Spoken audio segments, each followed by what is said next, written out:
The elevator opened on a floor that does not exist. I know that sounds like the beginning of a cliche, but the detail that matters is not the floor itself. It is the fact that the button was never pressed. I had entered the elevator on level 2, late evening, empty building, intending to go down to the lobby. I remember leaning against the wall, checking my phone, waiting for the usual short drop. The doors closed. The elevator did not move. No sensation of descent, no hum of cables, just stillness. Then the display above the door changed, not to 1, not to G. It showed a symbol, not a number, a thin horizontal line, like something unfinished.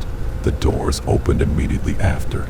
I stepped out without thinking, because elevators opening is one of those actions you trust automatically. You do not question it, you do not hesitate, you move. That is the mistake. The hallway beyond was narrow, low ceiling, fluorescent lights flickering just enough to make every shadow unstable. Walls painted a pale color that looked white until you stared at it long enough to realize it was not. The air smelled like something that had not been used in years. Dust, but not the kind that settles, the kind that hangs. I turned back. The elevator was still there, doors open, interior unchanged. I could see my reflection in the metal panel, except it did not move when I moved. I blinked. My reflection blinked a second later. That delay was small, almost nothing, but enough to break the assumption that what I was seeing belonged to me. I stepped away from the elevator. The doors closed behind me. No button, no sound, just closure. I turned around quickly. The wall where the elevator had been was now solid. No seam, no frame, nothing. Just painted surface. The hallway stretched ahead, longer than the building could physically contain. I had worked there for 2 years. There was no space like this. No hidden floor, no extra corridor. The place did not belong to the structure above it. I walked forward, slow at first. Each step felt heavier than it should, not because of fatigue, because the ground seemed to absorb movement. The further I went, the quieter it became. Not in the sense of sound disappearing, in the sense of sound not being allowed to exist. My footsteps made noise, but the noise did not travel. It stopped exactly where it was produced, as if the hallway decided how far each sound could go. Halfway down, I saw the first door, metal, gray, no label, no handle, just a flat surface with a faint outline. I approached it, placed my hand against it, cold, real, then something knocked from the other side. 1 tap. I pulled my hand away. The knock came again. 2 taps, then 3. A pattern. The same pattern repeated. It was deliberate. I stood there waiting. The knocking stopped. Then I heard breathing. Not loud, not panicked, just present. The kind of breathing you only notice when everything else is silent. I leaned closer. The metal felt thinner now, as if whatever was behind it had pressed forward. Then I heard my name, spoken softly, in my own voice. Open it. I stepped back immediately. No. The response came without thought. The hallway reacted. The light above flickered once. The door did not open. The voice behind it changed, slightly distorted now. Open it. We need to continue. Continue. That word felt wrong. Like I had already been part of something that had not ended. I looked down the hallway. More doors had appeared. They had not been there before. Now they lined both sides, identical, metal, unmarked, all silent, all waiting. I turned back to the first door. The breathing had stopped. The presence behind it felt gone or waiting. I moved forward, past it. The hallway extended further. The lights flickered in sequence ahead, not random, patterned, like something was turning them on and off deliberately, guiding movement or marking progress. Another door, same design, same outline. I did not touch it. As I passed, it knocked once, then twice, then 3 times. Every door I passed did the same. The pattern followed me, echoing behind me, knocks stacking into rhythm, until the entire hallway sounded like a single coordinated signal. I stopped. The knocking stopped. Silence returned instantly. Then all the doors knocked at once. 3 taps, perfect synchronization. The sound did not echo. It pressed directly into me. I covered my ears. It did not matter. The sound was not traveling through air. It was being placed. Then the doors opened. Not outward, not inward. They split. The metal surfaces folding back like something organic. Inside each room was a version of the hallway, but different. Some longer, some darker, some filled with shapes, some empty, some with figures standing at the far end. All of them looking toward me. All of them still. I stepped backward. The hallway behind me was gone. No elevator, no entrance. Only more doors, more rooms, more versions. I realized then what this place was. Not a floor, not a hidden level. A junction. Every door was a continuation. Every room a branch. Every version a path. And I was standing at the point where they intersected. A sound came from one of the rooms. Not a knock, a voice, mine. From the left, this one works. Another voice from the right. No, not that one. Further down, try further, then more. Voices overlapping, all mine. All discussing, evaluating, choosing. I looked into one of the rooms. Inside, a version of me stood at the end of a hallway, looking at something I could not see. Another room showed me running. Another showed me standing still. Another showed me lying on the ground. Each one slightly different. Each one ending in something unknown. The voices continued. This one gets further. This one fails early. This one learns. This one breaks. I stepped back again, but there was nowhere to go. Every direction led to more. More doors, more versions, more outcomes. Then one voice cut through the rest. Clear, calm, directly behind me. You are the current one. I turned. There was a door that had not been there before open. Inside, a room identical to the one I had first woken in. Low ceiling, pale walls, single light, a chair in the center, facing the door, and sitting in that chair was me, watching, waiting. The version in the chair spoke. Sit. I did not move. Sit, he repeated. We need to see which one you become. The hallway behind me filled with sound again. Doors knocking, voices calling, versions shifting. The entire structure waiting for input, for decision, for continuation. I looked at the chair, at the version of me already sitting there, at the hallway of infinite options behind me, and I understood. There was no wrong choice, no right choice, only continuation, only selection, only becoming one of many. And the moment I sat down, the hallway behind me would begin again, with another version, standing in front of another elevator on a floor that does not exist. I stayed standing for as long as I could, but the room did not change. The voices did not stop. The doors did not close. Everything waited, and eventually, waiting becomes a decision too. I stayed standing longer than I thought I could. Time did not pass normally there. I could feel that immediately. My body did not tire in the way it should have. My legs did not ache. My back did not complain. My breathing did not become uneven. The only thing that changed was the pressure. The longer I refused to sit, the more the space around me seemed to lean inward. The hallway behind me did not grow louder.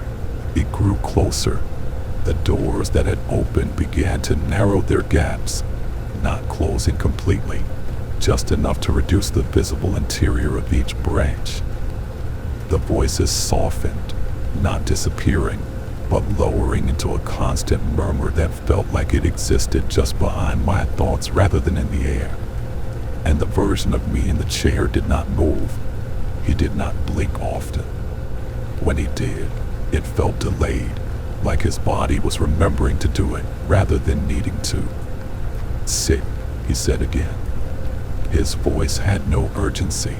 That was the worst part. If he had shouted, if he had demanded, if he had threatened, I could have resisted through instinct alone. But he did not. He waited. And waiting is more dangerous than force. I took a step backward. The hallway reacted immediately. Every door opened wider again. Every voice sharpened, not louder, clearer. I heard them now, individually. This one hesitates too long. This one resists structure. This one might collapse the loop. No, this one stabilizes after delay. Keep observing. Keep observing. The voices were not talking to me. They were talking about me. I turned slightly, looking down one of the open rooms. Inside, a version of me stood at the far end of a corridor just like before, but this time I could see what he was facing, a door. He reached for it, opened it, and stepped through.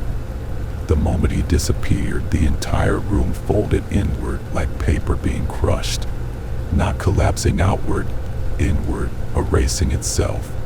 I pulled my gaze away. Another room. This version was sitting already, in a chair identical to the one in front of me, facing nothing, completely still. The walls around him had no doors, no openings, just smooth surface. That room did not collapse. It remained, static, stored. I looked back at the version in the chair in front of me. He watched me with the same neutral expression. "You see it now," he said. I did not answer. "You either continue or you remain." That sentence echoed differently than the others, not like instruction, like classification. Continue, remain. Two outcomes, not escape, not failure, just placement. I stepped forward instead of back this time, one step. The voices quieted slightly. The doors behind me narrowed again, another step. The chair in front of me felt closer than it should. The space between us compressed. The version in the chair leaned forward slightly, just enough to indicate attention. "Do you remember the elevator?" he asked. The question caught me off guard. "Yes." "Good," he said. "That means you are not too far yet." Too far. That implied distance was not measured in space, but in iterations, in decisions, in how many times I had already passed through something like this without remembering. I stopped walking. The chair was only a few steps away now. What happens if I sit? He did not answer immediately. The pause stretched long enough to feel intentional. Then he said, "You become stable." Stable. The word sounded almost positive, comforting even. No more doors, no more voices, no more uncertainty, just stillness. But I had seen what stable looked like. Versions trapped in rooms with no exits, no movement, no continuation, stored, observed, used, and something in me resisted that. Not violently, not emotionally, just a quiet refusal. What happens if I don't? This time, he answered faster. "Then you keep dividing." That word landed harder than anything else. Dividing. I looked at my hands, at my body, at the idea of self. Every decision creates another version. Every hesitation splits something.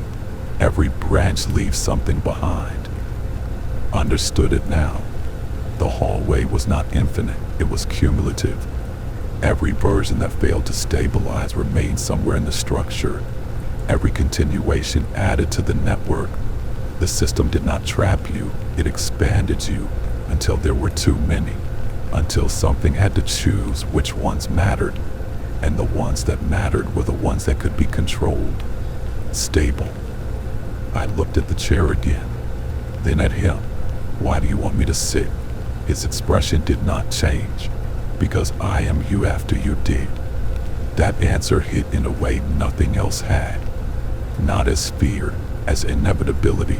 If I sat, I would become him, and he would become something else, or disappear, or remain as another layer. And the system would continue. The voices behind me shifted again. "He is close. He understands." This one might refuse. Watch. Watch carefully. The doors opened wider, the rooms became clearer. I saw more now. Versions interacting, some running, some hiding, some standing in rooms identical to mine, facing their own versions. Infinite loops nested inside each other, and at the far edges of the structure something else. Something that was not human, not a version, not a branch, something observing all of it. Not moving, not speaking, just present. And I realized something. The system was not for us. We were for it. The division, the choices, the loops, the stability, all of it feeding something beyond the structure, something that needed variations, needed outcomes, needed versions. I took a step sideways, not forward, not backward, sideways. The room reacted differently. The chair shifted slightly. The version in front of me tilted his head. The voices hesitated. He is deviating. That was new. Until now, everything I had done fit into the system. Forward, backward, choose, sit, run. All options accounted for. But sideways was not part of the loop. I took another step sideways. The wall beside me rippled, not visually, structurally, like the surface had become flexible. The version in the chair stood up for the first time. That was significant. He had not moved until now.